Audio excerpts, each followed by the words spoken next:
To the casual observer, Diogenes may appear as nothing more than a hostile outcast, crude, confrontational, unwashed, and angry. He barked at passers-by, mocked politicians, insulted philosophers, and disrupted sacred ceremonies. He spat on the rich and exposed himself in public. He defied every custom and rejected every comfort. And yet, to mistake this for hatred of mankind is to miss the mark entirely. Diogenes was not against people. He was against the lies that deform them. His war was not on humanity, but on its cages. His harshness was not rooted in contempt, but in a kind of desperate compassion. What Diogenes saw in society was a sickness. People had become actors, reciting lines written by others, afraid to step out of character.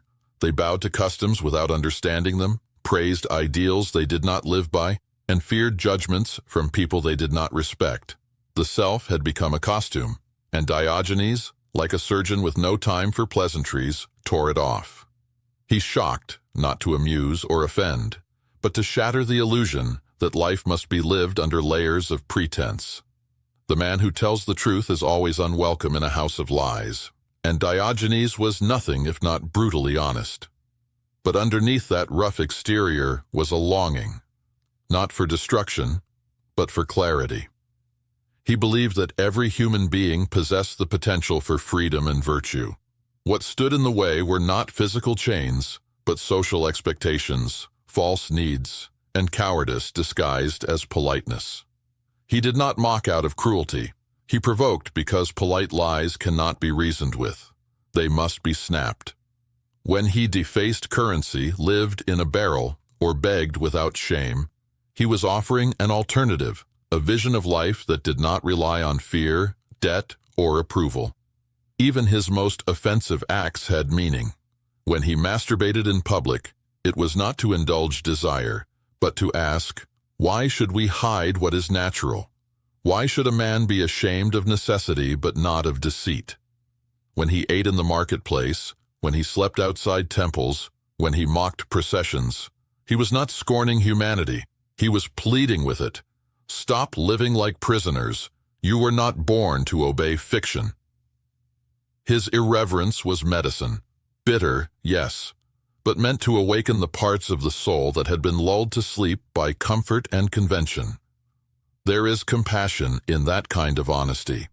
It is the compassion of a man who will not lie to your face even when it would be easier. It is the care of someone who believes that you can be better than what the world tells you to be. Not richer, not more successful, but freer. Diogenes treated the poor and the powerful with the same scorn because he made no distinction between their chains. He saw no reason to flatter a king or a beggar because he knew that true dignity did not come from status or appearance, but from inner independence. And it is in this equality of disdain that we see his equality of care. Diogenes did not elevate anyone, not because he believed no one was worthy, but because he believed that everyone could be.